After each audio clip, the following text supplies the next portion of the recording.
Hello friends, I hope all are doing extremely well. अभी तक जो हम टॉपिक लेके चल रहे थे that is audit of banks. And audit of banks की अभी पूरी क्लासेस कंप्लीट नहीं हुई है, बट क्योंकि आप सबकी स्पेशल डिमांड आ रही थी audit of different types of entities की, तो I will be starting this chapter today itself. I'll be giving an introduction, short introduction, so that it is understandable by you.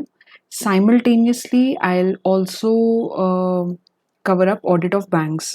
लेकिन audit of banks वाला जो chapter है basically वो दूसरी classes उसके लिए प्रिपेयर हो रही हैं और वो अपलोड होंगी time to time. Audit of different types of entities की डिफरेंट दूसरी क्लासेस सेट ऑफ क्लासेस हैं, वो भी टाइम टू टाइम आपको मिलती जाएंगी।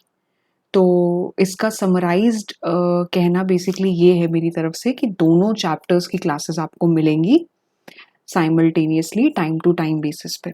तो आज हम जो चैप्टर अपना आज स्टार्ट करेंगे that is audit of different types of entities. देखिए, अभी तक जैसे हमने थोड़ा सा इंट्रोडक्शन की बात की थी, ऑडिट ऑफ बैंक समझ रहे थे, है ना? तो उसमें हम देख रहे थे कि किस तरह से क्या स्टेजेस होती हैं ऑडिट कंडक्ट करने की, क्या-क्या चीज़ें ऑडिटर को प्री डिसाइड करनी पड़ती हैं बिफोर हैंड। एंगेजमेंट टीम जो होती है, जो बनाई जाती है, उनके मेंबर्स से सारा डिस्कशन करना। तो this thing is required in every kind of entity, whether it be bank or whether it be a sole proprietorship or a partnership or a company or a trust even. So discussion with the team members, then following the different essays like we discussed about essay 240, 250, then 300। जो essay 300 है planning को लेके, वो तो हर chapter में ही apply होता ही होता है।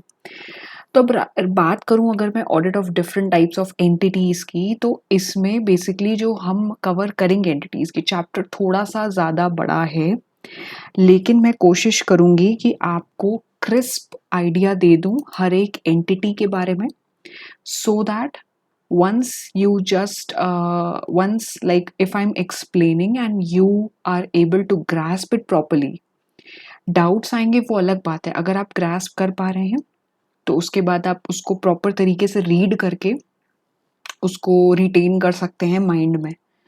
बहुत ज़्यादा टाइम नहीं लूँगी मैं इस चैप्टर में, दो ये चैप्टर बहुत बड़ा है।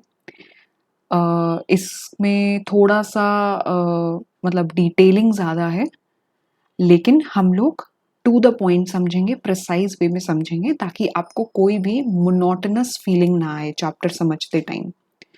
और वैसे भी हर एक ऑर्गेनाइजेशन के बारे में तो कुछ कुछ चीज़ें तो कॉमन होंगी ना।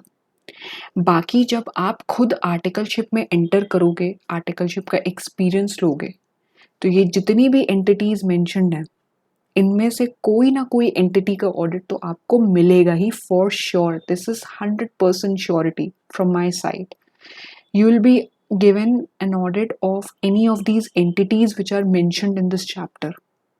ठीक, चलिए फिर स्टार्ट करते हैं। देखिए, सबसे पहले जो इसमें बात हो रही है, ये पूरा एक सर्कुलर फॉर्म में डिपिक्ट किया है। ठीक है, बहुत सारी ऑर्गेनाइजेशंस हैं, सोल ट्रेडर है, फर्म है, चैरिटेबल इंस्टीट्यूशन है, एनजीओ है, educational institution and etcetera etcetera. मैं एक एक को यहाँ पे नाम नहीं लूंगी because we have to just focus on the matter, the content which has been prescribed by the institute's module. सबसे पहले जो यहाँ बात हो रही है वो हो रही है गवर्नमेंट ऑडिट की। अब देखिए, गवर्नमेंट ऑडिट, फिर कंट्रोलर एंड ऑडिटर जनरल, जो मैंने आपको बताया भी था कि एक बॉडी होती है, कॉर्पोरेट बॉडी बेसिकली, जो ऑडिटर्स का एम्पैनलमेंट करती है, सीएस के लिए एम्पैनलमेंट करती है, किसी पब्लिक सेक्टर यूनिट का ऑडिट करने के लिए, किसी गवर्नमेंट ऑर्गेनाइजेशन का ऑडिट करने के लिए। तो ये पर्टिकुलर टॉपिक उसी बारे में है। ठीक है, तो स्टार्ट करते हैं। देखिए, गवर्नमेंट ऑडिट की अगर बात करूं मैं, तो ये जो पूरा पैराग्राफ स्टेटेड है बेसिकली। अब यहाँ पे देखिए, बहुत सारे आपको पैराग्राफ्स मिलेंगे। एक एक पैराग्राफ अगर आप पूरा पूरा पढ़ेंगे, जाहिर सी बात है आप नहीं पढ़ पाएंगे, आप चैप्टर साइड में रख के बैठ जाएंगे, you will not be able to study well. So it's very much required that we focus on the key points. और अभी मैं की पॉइंट्स नहीं मार्क कराऊंगी, की पॉइंट्स मैं नेक्स्ट क्लास, अभी इंट्रोडक्शन है, इसके बाद वाली जो क्लास रहेगी उससे की पॉइंट्स कवर होंगे। तो गवर्नमेंट ऑडिट की अगर बात करें तो गवर्नमेंट ऑडिट में जो डिस्कशन हुआ है वो किस किस चीज़ का हुआ है, यहाँ पे जो इन्होंने बात करी है सबसे पहले तो इंडिपेंडेंस की करी है। ठीक, किसकी बात करी है यहाँ पे इस चैप्टर में जो गवर्नमेंट ऑडिट वाला पार्ट है इसमें सबसे पहले बात करी है कि इंडिपेंडेंस से, जब से हमारी कंट्री को इंडिपेंडेंस मिला है तब से गवर्नमेंट एक्टिविटीज बढ़ गई हैं।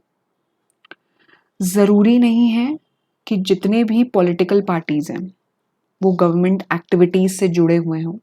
इतने सारे कैंपेन्स कैरी आउट होते हैं, इतने सारे इनिशिएटिव्स लिए जाते हैं, जैसे गंगा को क्लीन करने के लिए अलग इनिशिएटिव चलता है, ठीक है। रूरल एरियाज में टॉयलेट्स कंस्ट्रक्ट कराने का अलग इनिशिएटिव है, कैंपेनिंग होती है। फिर इंफ्रास्ट्रक्चर डेवलप करना किसी पर्टिकुलर नॉन मेट्रो सिटी का, दैट इज समथिंग डिफरेंट। तो all these are governmental activities. और ये जितनी भी एक्टिविटीज हैं ये तो देखना पड़ेगा ना कि इनमें जो भी जिस तरह से काम हो रहा है, जो भी रिकॉर्डिंग हो रही है, फाइनेंशियल स्टेटमेंट्स बन रही हैं, खर्चे हो रहे हैं, खर्चों का तो देखिए ऑडिट होता ही है। खर्चे जो हो रहे हैं एक्सपेंडिचर, चाहे रेवेन्यू नेचर के हों कैपिटल नेचर के हों, उनका ऑडिट तो होना ही होना है, लेकिन साथ साथ में रेवेन्यू का भी ऑडिट हो। कैपिटल रेवेन्यू हो, रेवेन्यू बेसिकली किसी भी तरह का हो, किसी भी नेचर का हो, उसका ऑडिट भी ज़रूरी है। पहले रिसीट्स का और जितने भी टैक्स से रिलेटेड आइटम्स थे, नॉन टैक्स आइटम्स थे, उनका ऑडिट इतना नहीं ध्यान दिया जाता था पब्लिक एंटरप्राइजेस के केस में। लेकिन जब से स्कैंडल्स बढ़े हैं गवर्नमेंटल ऑर्गेनाइजेशंस में, स्कैम्स होने लगे हैं, तब से ही वेरी मच रिक्वायर्ड है कि गवर्नमेंट की जितनी भी एक्टिविटीज़ हों उन सब में रिसीट्स के अलावा, सॉरी एक्सपेंडिचर के अलावा रिसीट्स का भी ऑडिट हो। तो ये बहुत रिक्वायर्ड है, तो उसी बारे में यहाँ बात करी है। फिर यहाँ पे ये भी लिखा है कि अब कंट्रोलर एंड ऑडिटर जनरल जो होता है उसका क्या रोल होता है। कंट्रोलर एंड ऑडिटर जनरल, जैसे कॉन्स्टिट्यूशन ऑफ इंडिया है, उन्होंने डिफाइन की हैं पावर सी एंड एजी की, ठीक है। वो प्रॉपर तरीके से उन्होंने एक्सप्लेन किया है। हमारे जो कॉन्स्टिट्यूशन है इंडिया का उसमें पूरा एक्सप्लेन्ड है, वेल डिफाइंड है कि पावर्स क्या होती है सीएनएजी की। अब यहाँ पे कुछ चीज़ें लिखी हुई हैं, जैसे यहाँ पे एक चीज़ मेंशन्ड है, as in the case of a जज of the supreme court he can be removed only when each house of parliament decides to do so by a majority of not less than 2/3 of the members of the house present and voting। देखिए पहले तो बात हो रही है कि constitution जो है सीएनएजी को इंडिपेंडेंट अथॉरिटी मानता है, ठीक है। और उसका अपॉइंटमेंट कौन करता है? President of India. उनको ऑफिस से नहीं निकाला जाता है, बेसिकली उनको अपने काम से अलग नहीं किया जाता है जब तक कोई मिसबिहेवियर ना हो, ठीक है। कॉन्स्टिट्यूशन की एज अ होल बात हो रही है, तो ये नहीं मतलब है कि कॉन्स्टिट्यूशन के रिस्पेक्ट में हम लोग कह रहे हैं जितने भी लोग सीएनएजी की बात कर रहे हैं अभी, जैसे हम लोग जितने भी लोग सीएनएजी में काम करते हैं उनकी बात हो रही है। जब तक वो मिसबिहेवियर करें कोई, तब तक, अगर मिसबिहेवियर करते हैं तो उन्हें रिमूव कर दिया जाएगा, ठीक है। उसके अलावा का अगर कोई केस रहेगा तो रिमूवल उनका पॉसिबल नहीं है, क्योंकि अपॉइंटमेंट कौन करता है? प्रेसिडेंट ऑफ इंडिया, ठीक है। और रही बात सुप्रीम कोर्ट के जज की, तो वो रिमूव तभी हो सकता है जब हाउस ऑफ पार्लियामेंट डिसाइड करें। तो ये बेसिकली लीगल फ्रेमवर्क की बातें हो रही हैं। कंट्रोलर एंड ऑडिटर जनरल का अपॉइंटमेंट कैसे होगा, फिर अब कौन कौन से आर्टिकल्स हैं जो ड्यूटीज स्टेट करते हैं सीएनएजी की, ठीक है। अब ये आर्टिकल कौन से हैं? आर्टिकल वही कॉन्स्टिट्यूशन ऑफ इंडिया के आर्टिकल्स। जैसे आर्टिकल 149 स्टेट करता है कि ड्यूटीज क्या हो, पावर्स क्या, ठीक। फिर यूनियन और स्टेट्स के अकाउंट्स किस फॉर्म में रखे जाएं, वो आर्टिकल 150 बताता है। उसके अलावा आर्टिकल 150 क्या बताता है? जो भी रिपोर्ट्स हो सीएनएजी की अकाउंट से रिलेटेड, किसके अकाउंट्स? यूनियन के या स्टेट के, वो सबमिट होंगे प्रेसिडेंट को या गवर्नर को। ये बहुत ही थ्योरेटिकल चीज़ है, मतलब इसमें कुछ समझने वाली बात नहीं है, ये स्टेटेड है, मतलब फैक्चुअल चीज़ें हैं ये, जो यहाँ मेंशन्ड है अपने मॉड्यूल में। ये आप एक बार रीड करेंगे आपको ईजिली समझ आ जाएगा। फैक्चुअल है बहुत ज़्यादा, बहुत इसमें कुछ हार्ड एंड फास्ट नहीं है समझने के लिए, क्योंकि जो जो कॉन्स्टिट्यूशन में मेंशन्ड है आर्टिकल्स में वो यहाँ पे लिखा हुआ है। क्या पावर्स कैसे मेंशन्ड है, कौन से आर्टिकल में मेंशन्ड है, अपॉइंटमेंट कैसे होगा, टेन्योर कैसे होगा, ठीक है, सैलरी क्या होगी, ये सब चीज़ें लिखी हुई हैं कंट्रोलर एंड ऑडिटर जनरल की। ठीक, अब कंट्रोलर एंड ऑडिटर जनरल की यहाँ पे ड्यूटीज एंड पावर्स को थोड़ा सा डिटेल में बताया गया है। ये थोड़ा सा इम्पोर्टेंट है, क्योंकि यहाँ जितने भी ये हाईलाइटेड पॉइंट्स हैं, बोल्ड पॉइंट्स हैं, वो आप रिटेन रखिएगा। प्लस जो अंदर का मैटर है वो एक बार आप रीड करोगे तो आप समझ जाओगे। जैसे सबसे पहली ड्यूटी होती है compile and submit accounts of union and states, क्योंकि आर्टिकल में मेंशन्ड है कॉन्स्टिट्यूशन ऑफ इंडिया के।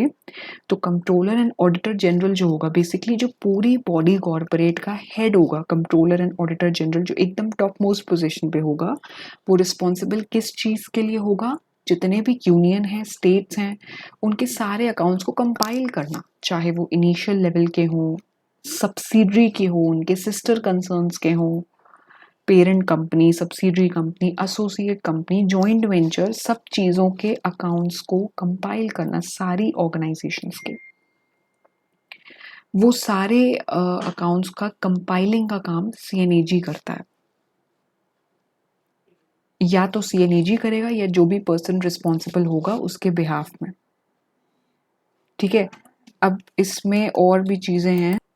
इसमें अब जैसे और क्या क्या मेंशन्ड है, सबसे पहले कंट्रोलर एंड ऑडिटर जनरल जो भी अकाउंट्स कंपाइल करेगा उसमें से, या फिर जो भी प्रिपेयर करेगा, रिस्पेक्टिव हेड्स शो करेगा ना, रिस्पेक्टिव हेड्स में शो करेगा जितने अकाउंट्स कंपाइल होंगे कि एनुअल रिसीट्स कितनी हैं, एक्सपेंडिचर कितना है, डिसबर्समेंट्स कितने हैं, यूनियन के, स्टेट के, यूनियन टेरिटरी के। देखिए जब बजट तैयार होता है तो उससे पहले सीएनएजी जो है वो बेसिकली सारी स्टेट्स के अकाउंट्स ही तो कंपाइल करता है।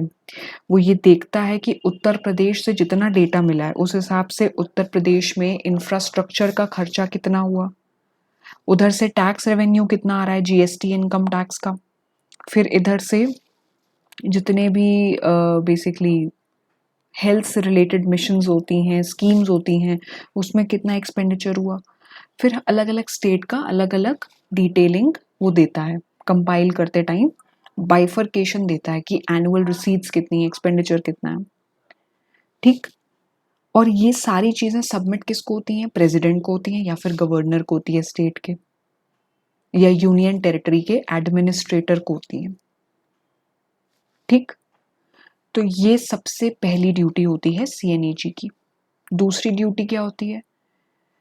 जो भी इंडिया का कंसोलिडेटेड फंड है उसमें से जितना भी खर्चा हो रहा है उसे ऑडिट करना, रिपोर्ट करना। सिर्फ इंडिया पूरी कंट्री का ही नहीं, बल्कि जितना भी स्टेट और यूनियन टेरिटरी का कंसोलिडेटेड फंड है उसे भी ऑडिट करना और रिपोर्ट करना। तभी तो पता चलेगा ना कि एक्चुअली जितना भी ट्रेजरी से अमाउंट ट्रांसफर होता है अलग अलग स्टेट्स को, जैसे महाराष्ट्र को हुआ, इधर से वेस्ट बंगाल को हुआ, उत्तर प्रदेश को हुआ, मध्य प्रदेश को हुआ, तो उसमें जितना अमाउंट सबको ट्रांसफर किया जा रहा है उसमें से कितना एक्सपेंडिचर एक्चुअल में हो रहा है, इस पे कंट्रोल करने के लिए controller and auditor general audit भी करता है और उसे रिपोर्ट भी करता है। कोई भी ट्रांजैक्शंस अगर कॉन्टिजेंसी फंड से रिलेटेड हैं तो देन इन दैट केस वो भी ऑडिट और रिपोर्ट होता है। फिर जो भी trading, manufacturing, profit and loss account report होना वो भी बहुत ज़रूरी है, क्योंकि सब्सिडरी अकाउंट्स हैं ठीक है, पेरेंट तो हो गए, सब्सिडरी भी हो गए, इन सब के भी ऑडिट और रिपोर्टिंग होती है। तो ये तो जनरल प्रोविजंस की बात हो गई। कंसोलिडेटेड फंड का करना ऑडिट रिपोर्टिंग, ट्रांजैक्शंस का करना यूनियन स्टेट का, उसके अलावा trading, manufacturing and PL account का करना। फिर उसके अलावा क्या है, audit of receipts and expenditure. इतनी देर से तो हम यही बात कर रहे हैं ना, तो इसके लिए अलग पॉइंट क्यों बनाया गया है, ये आप लोग सोच रहे होंगे। देखिए, इसमें बेसिकली बात करी गई है जब कोई अथॉरिटी को फाइनेंस किया गया है लोन से या ग्रांट से, from consolidated fund of India या स्टेट के फंड से या यूनियन टेरिटरी के फंड से। ठीक है, अब कोई अथॉरिटी है, फॉर एग्जाम्पल कानपुर में केडीए है, कानपुर डेवलपमेंट अथॉरिटी, वो इंफ्रास्ट्रक्चर देख रही है पूरे शहर का। तो कानपुर से रिलेटेड बेसिकली अगर केडीए ने कोई लोन लिया है कानपुर के इंफ्रास्ट्रक्चर डेवलपमेंट को लेके, हाईवेज कंस्ट्रक्ट कराने, फ्लाईओवर बनाने, और वो लोन लिया है उत्तर प्रदेश स्टेट फंड से, तो उसका खर्चा होना जरूरी, उसका बेसिकली उस खर्चे का ऑडिट होना जरूरी है। उस खर्चे का ऑडिट होना जरूरी है। कंट्रोलर एंड ऑडिटर जनरल जो है वो ऑडिट करेगा कितना पैसा उन्हें ट्रांसफर हुआ, फाइनेंस हुआ, उसमें से कितना एक्सपेंडिचर हुआ। ठीक, क्योंकि इसमें बेसिकली क्या है ना, बहुत सारे स्कैम्स हो जाते हैं। अमाउंट कुछ और ट्रांसफर हो रहा है, खर्चा कुछ और हो रहा है, बहुत सारे डिफरेंसेस क्रिएट होते हैं, इसलिए ऑडिट करना जरूरी है।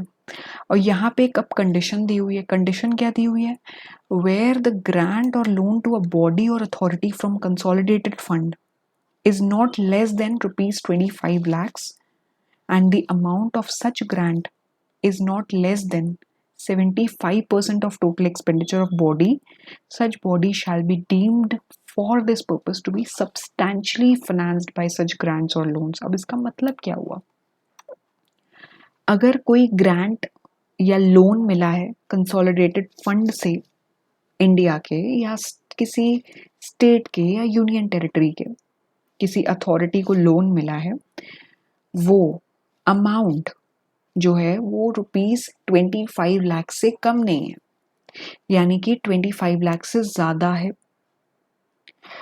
एंड अब यहाँ कंडीशन एंड की लगी है और की नहीं लगी है, तो इसलिए दोनों कंडीशंस जब सेटिस्फाई होगी तभी ये केस इस हिसाब से आगे प्रोसीड होगा। सबसे पहला अमाउंट जो खर्चा हुआ है वो 25 लाख से ज्यादा का है, और जो भी ग्रांट, देखिए समझिए बात को, कंफ्यूज मत होइए। सबसे पहली चीज, जो भी ग्रांट या लोन दिया गया है वो 25 लाख से ज्यादा है, एंड जो भी लोन या ग्रांट है वो नॉट लेस देन कह रहे हैं, तो इसका मतलब एटलीस्ट हुआ, एटलीस्ट में लेकिन वो अमाउंट भी इंक्लूड हो जाएगा, है ना। तो वो ग्रांट या जो लोन है वो 75% पूरे टोटल खर्चे का है या उससे ज्यादा है। जो भी ग्रांट या लोन दिया गया है वो 25 लाख से कम नहीं है, मतलब 25 लाख से ज्यादा ही है, 25 लाख या 25 लाख से ज्यादा है। एंड वो जो ग्रांट या लोन दिया गया है वो पूरे टोटल खर्चे का 75% है या उससे ज्यादा है। पूरे टोटल खर्चे किसका, जो भी अथॉरिटी का खर्चा हो रहा है ना, जितने भी एक्सपेंडिचर है जो वो अपने पीएनएल अकाउंट में दिखाते हैं, उस टोटल एक्सपेंडिचर का 75% अगर हम निकालें तो वो ग्रांट या लोन उस अमाउंट से ज्यादा है, उस अमाउंट से कम नहीं है। ठीक है, 75% भी हो सकता है, 80% भी हो सकता है। हम डिवाइड करके देखें, जैसे ग्रांट और लोन का जो खर्चा है उसे डिवाइड करें हम टोटल खर्चे से, तो मान लीजिए वो निकल के आ रहा है 78% या 80%, तो उस केस में वो बॉडी या अथॉरिटी, वो मान लीजिए कोई डेवलपमेंट अथॉरिटी है, मुंबई के केस में मुंबई की जो डेवलपमेंट अथॉरिटी हो गई, तो माना जाएगा कि वो सब्सटैंशियली फाइनेंस है उस ग्रांट से या लोन से। वो बॉडी और अथॉरिटी को सब्सटैंशियली फाइनेंस मतलब सब्सटैंशियली मतलब एक तरह से बड़े स्केल पे, बड़े लेवल पे, अच्छे स्केल में फाइनेंसिंग हुई है उसकी, ये माना जाएगा। तो यहाँ ये कंडीशन दे दी गई है। और ये चीज़ जो है गवर्नमेंट ऑडिट्स के केस में सीएनएजी नोट करती है कि इसका अमाउंट कितना है, फिर इसका परसेंटेज निकालेगी, ग्रांट और लोन जो है वो 75% ऑफ टोटल एक्सपेंडिचर है नहीं है, 25 लाख रुपीज से ज़्यादा है नहीं है, उस हिसाब से देखेगी कि ये ऑर्गेनाइजेशन बेसिकली जो अथॉरिटी है जिसे ग्रांट या लोन मिल रहा है स्टेट से, अच्छा खासा अच्छी क्वांटिटी में लोन इसे मिला है, तो उसकी कंडीशंस हैं ये। फिर उसके बाद लोन्स और ग्रांट्स का वो ऑडिट करेगी। कोई भी लोन या ग्रांट मिला है स्टेट से, यूनियन टेरिटरी से एंड एटसेट्रा, तो कंट्रोलर एंड ऑडिटर जनरल उसके सारे प्रोसीजर्स की लेजर स्क्रूटनी करेंगे कि सैंक्शनिंग अथॉरिटी कौन थी, फिर किस बैंक से मिला है, उस बैंक के पूरे डॉक्यूमेंट्स देखना, फिर अथॉरिटी से डिस्कशंस करना, तो ये सब चीज़ें रहेंगी। फिर जो यूनियन और स्टेट्स हैं उनकी रिसीट्स का ऑडिट होगा। अब एक्सपेंडिचर की तो बात कर ली, रिसीट्स का भी तो हम लोग ऑडिट करेंगे ही करेंगे ना। रेवेन्यू किस तरह से कलेक्ट हो रही है उसका असेसमेंट, उसको ऑब्जर्व करेंगे, क्या गलत मैनर में तो नहीं कलेक्शन हो रहा है, ये सब चीज़ें देखा जाएगा, ये सब चीज़ें सीएनएजी देखेगा। स्टोर्स एंड इन्वेंट्रीज देखेगा, है ना। यूनियन के या स्टेट के डिपार्टमेंट के जितने भी इन्वेंट्रीज हो गए, उनके स्टोर्स हो गए, स्टॉक्स हो गए, उसका ऑडिट। अब लास्ट में क्या पॉइंट लिखा है, the duties and powers of C and AG in relation to audit of account shall be performed and exercised by him in accordance with provisions of companies act. The C and AG, अब देखिए, shall appoint the auditor under subsection 5 subsection 7 of section 139, appointment of first auditor और subsequent auditor, जो हमने company audit में cover किया है। Basically सीएनएजी जो भी ड्यूटीज परफॉर्म करेगा वो कंपनीज एक्ट के हिसाब से करेगा ही करेगा, क्योंकि आफ्टर ऑल वो हमने उसमें भी कवर किया है, ये टॉपिक में कंपनी ऑडिट में भी कवर किया है, और गवर्नमेंट का ऑडिट करने जा रहा है तो बहुत बड़ी स्केल पे ऑडिट होगा वो। प्लस जो भी ऑडिटर्स का अपॉइंटमेंट होगा वो भी कंपनीज एक्ट के हिसाब से होगा। फिर उनको रिपोर्ट करना, ठीक है, उसके बाद कॉपी कैसे सबमिट करेगा auditor controller and auditor general को, वो सारी चीज़ें जो हैं कंपनीज एक्ट के परव्यू में लाई करेंगी।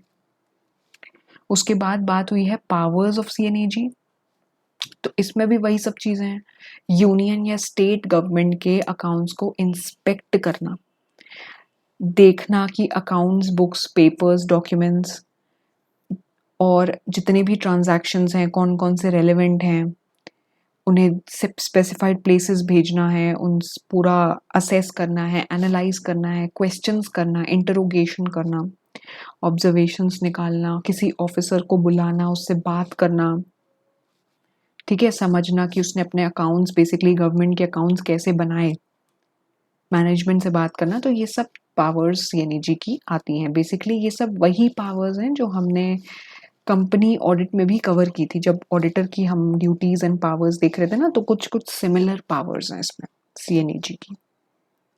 फिर बात आती है एक्सपेंडिचर ऑडिट की। एक्सपेंडिचर ऑडिट और इसके अलावा जो टॉपिक है आपका रिसीट्स, तो काफ़ी बड़ा है गवर्नमेंट ऑडिट, एक बार में ख़त्म नहीं होगा। फिलहाल आज के लिए इतना ही है।